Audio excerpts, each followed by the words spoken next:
aqui a gente tem um público muito voltado para as relações internacionais. Quais são, enfim, faz uma síntese para nós, né, na medida do possível, quais são as conexões internacionais da Lava Jato, né, os interesses internacionais da Lava Jato articulado com os operadores nacionais, por gentileza. Cara, são bastante evidentes e são muitos, né? Afora a questão das reportagens aí, já completou 4 anos, né, das primeiras reportagens da Vaza Jato, que mostraram ligações dos agentes do FBI com a Lava Jato, né? Isso aí foi publicado em uma série de reportagens em parceria com a agência pública, né? As reportagens estão publicadas lá na agência pública, inclusive, também no Intercept, né? Mas a agência pública explorou bastante isso na sua parceria, cavocando lá os arquivos da Vaza Jato, e também acho importante deixar claro para as pessoas aqui que não foi só a partir dos diálogos que isso foi constatado, né? O Intercept recebeu uma outra leva de documentos que não fazem parte dos arquivos das famosas mensagens, né, dos procuradores, que são arquivos dos Estados Unidos, né, arquivos oficiais, originais, né, documentos dos Estados Unidos, não são conversas, são documentos chancelados, oficiais dos Estados Unidos, que foram recebidos pelo Intercept já muitos meses depois que a Lava Jato começou, e aqueles documentos, na verdade, que possibilitaram a publicação daquela série de reportagens. O que são aqueles documentos, né, que são públicos já desde 2020, né, desde o começo de 2020. O Intercept recebeu, se não me engano, isso no começo de 2020 e publicou as matérias logo depois, ali em final de fevereiro, começo de março. São documentos que mostram, de fato, as viagens e as reuniões dos agentes do FBI para o Brasil. Né? Isso aí já faz um bom tempo, então não lembro exatamente o número de agentes, se eram 14 ou eram 19, era uma coisa assim, mas era mais de uma dezena de agentes. Então ali tem o nome de todos eles que operavam no Brasil, as viagens que eles faziam para o Brasil, ali comprovadas de novo por documentos oficiais, não são os diálogos que falam sobre isso apenas, esses são documentos oficiais produzidos pelo establishment dos Estados Unidos, né? E também as reuniões que eles tinham com os procuradores aqui. Qual era a grande questão disso, né? Tem uma questão de fundo em relação a isso. A Lava Jato tem outras relações também, né? Principalmente com procuradores da Suíça. Isso possivelmente, deixando um spoiler aqui, não posso me estender, mas possivelmente veremos coisas sobre isso ainda, tá? Nos próximos tempos aí. As relações dos procuradores da Lava Jato com os procuradores suíços, tá? Agora, com os Estados Unidos, a grande questão é o seguinte: os Estados Unidos, nos últimos anos, como bem falou o Bruno aí, houve um treinamento do Moro e dos procuradores lá, né? Isso não é segredo para ninguém, isso é público, inclusive. Né? Eles foram treinados nesse esquema anticorrupção, o grande treinamento deles, né? Parte dos conhecimentos que eles detêm para fazer isso foram adquiridos nos Estados Unidos, com treinamentos oficiais, com viagens, aquela coisa toda. E os Estados Unidos, nos últimos anos, para a gente abrir um pouco a nossa perspectiva, o que ele tem feito, né? Ele vem substituindo gradativamente, né? Não de modo abrupto, mas onde pode, onde consegue, somando e ou substituindo a guerra às drogas pela guerra à corrupção, combate à corrupção, né? Isso virou uma arma de geopolítica americana. Isso é muito importante que a gente tenha isso na nossa cabeça, né?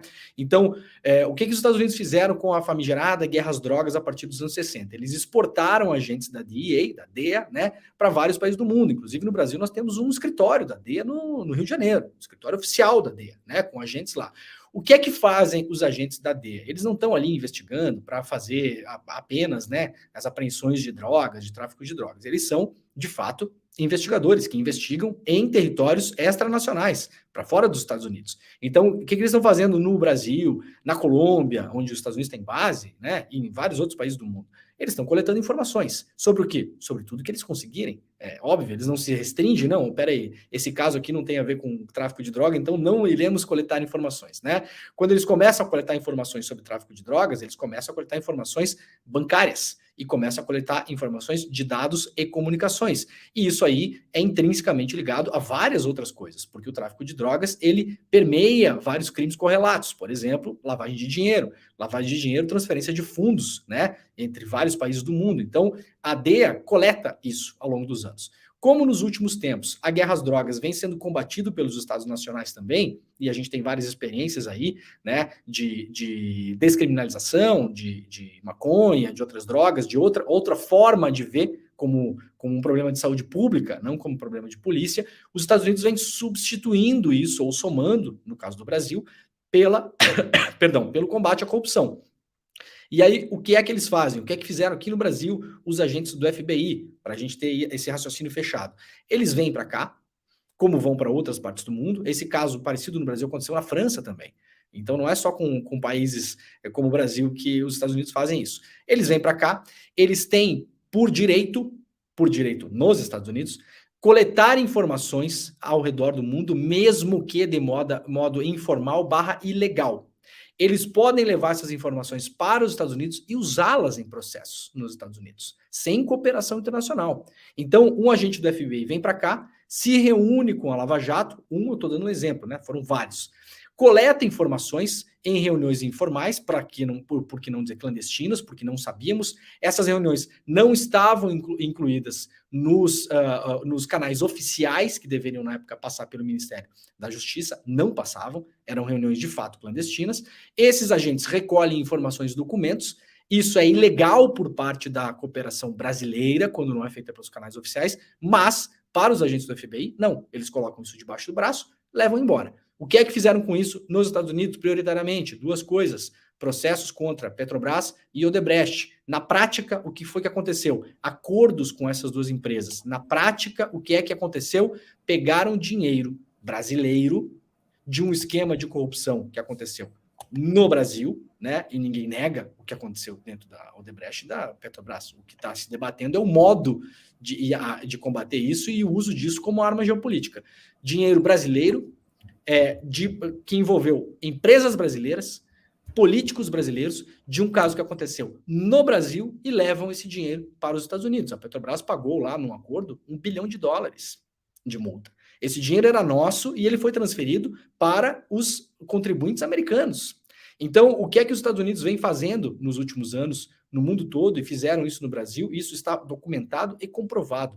Eles transformaram essa parte do sistema de justiça deles, que inclui a SEC, que inclui o DOJ, que inclui o FBI, que inclui a CIA, que inclui todos os órgãos que eles conseguem colocar nesse negócio, em uma grande empresa de importação de divisas. Esse é o combate à corrupção que os Estados Unidos conseguem fazer no mundo hoje. Eles mandam os seus agentes para países do mundo, fizeram isso, repito, na França, com empresas francesas também, e em outros lugares do mundo, investigam, mesmo que de modo ilegal, para a legislação local, levam essa documentação, essas informações embora, processam as empresas nacionais nos Estados Unidos, mesmo que o caso de corrupção não tenha acontecido lá, como foi o caso de Petrobras e Odebrecht, porque qualquer brecha eles usam para dizer que o dinheiro passou pelos Estados Unidos.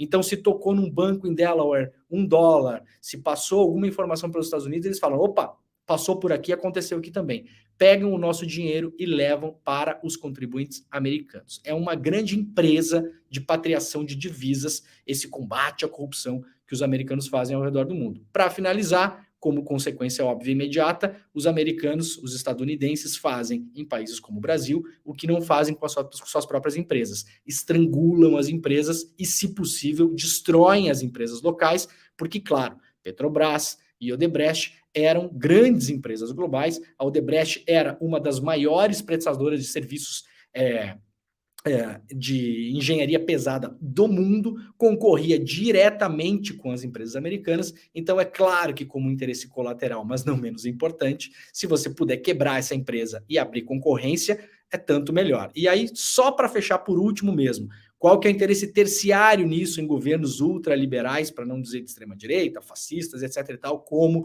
o governo do senhor Paulo Guedes, no caso, né?